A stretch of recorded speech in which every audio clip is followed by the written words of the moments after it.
And so I'll begin here by warming up my tools. A cold tool can cause thermal shock to a hot piece of glass, like this ashtray which just came out of the kiln at 960 Fahrenheit. I'll attach a soft glass rod to the side to act as a handle, also known as a punty.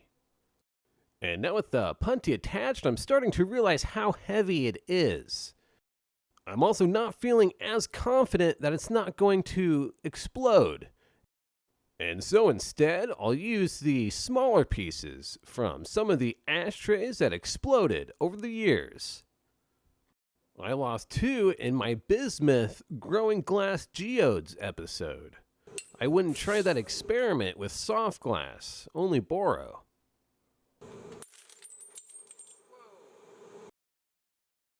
And now I'll introduce the soft glass very slowly into the flame to warm it up before I start to apply a lot of heat. And so I'll be pulling out or recycling 2 pieces in this episode. For this first pull, I'll apply a lot of heat until the entire piece is molten, and then pull out a rod from its original form. For my second pull, I'll be heating up another large piece, but gathering it up into a sphere or a marble, and then pulling it out into a rod. And then we can compare the 2 techniques, pulling from its original form or the more time and fuel costly method of the sphere into rod. And so I've gotten questions about glass recycling and how easy or possible is it?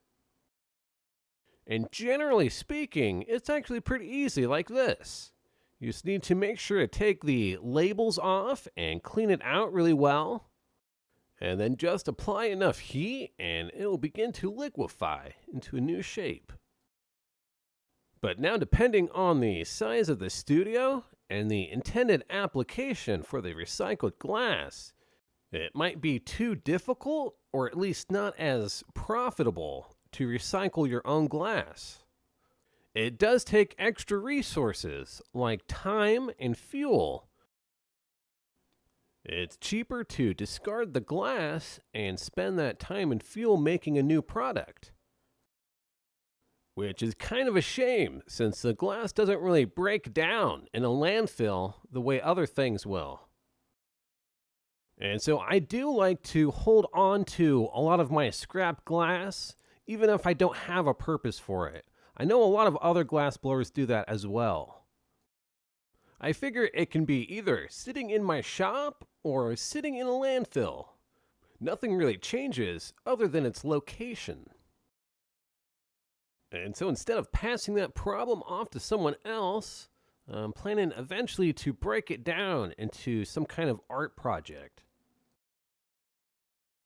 And now that I finished the first half of this project, you'll see the rod that I pulled isn't really the straightest. It still has decorative applications. It could be turned into a marble or some kind of figure. But it wouldn't work the best for detailed work, like dots and lines, maybe a glass chain. And it's mainly because the original form was very chaotic, and so it pulled out into a wonky rod. And so I'll repeat these same steps with this second piece, but gather it up into a sphere and pull it out. We'll see if an even sphere will pull out an even rod. Oh, and I forgot to mention that all the glass scraps that I'm holding on to are borosilicate, which isn't compatible with soda lime recycling. And so I can't throw it into my city's recycling system for glass, as that is all just soda lime and would be very destructive to the process. But I am planning to recycle some more soft glass. Maybe some different colored bottles. I think it'd be pretty cool to stock up my inventory that way. And so I had a comment in my last video where they said it seems borosilicate might be a better glass compared to soda lime. It's more thermally stable, it doesn't break apart as easily as you're working with it. And so I think it might depend on the application, like how it's applied, and a little bit on the artist too, like what they prefer to use. And now if you are just getting into glassworking, I do recommend borosilicate first to learn how the glass likes to move. It's going to be a little bit easier. And later, make sure to test out soda lime as well. That should help give you a more full experience to better understand how the glass likes to react. And now that I have my ashtray glass mostly rounded out, I'm going to attach up another glass rod to start the pull. And I've noticed these soft glass rods do pop quite a bit until you get them warmed up. That normally won't happen with borosilicate using a rod of this size. And I'll flash a little bit of heat into the marble as well. It's going to hold all of that heat internally for quite a little while. I'll keep rotating as I pull it out to prevent any slumping. And as I'm pulling it out, it's getting a little bit thin. I'm going to slow down a little bit to let that area solidify up and then begin pulling out some more. The overall speed at which you pull will change the diameter or the thickness of the glass rod. A slower pull will allow more time for the heat to radiate out and solidify the glass up more quickly. A faster pull will retain that heat, allowing you to pull it out further.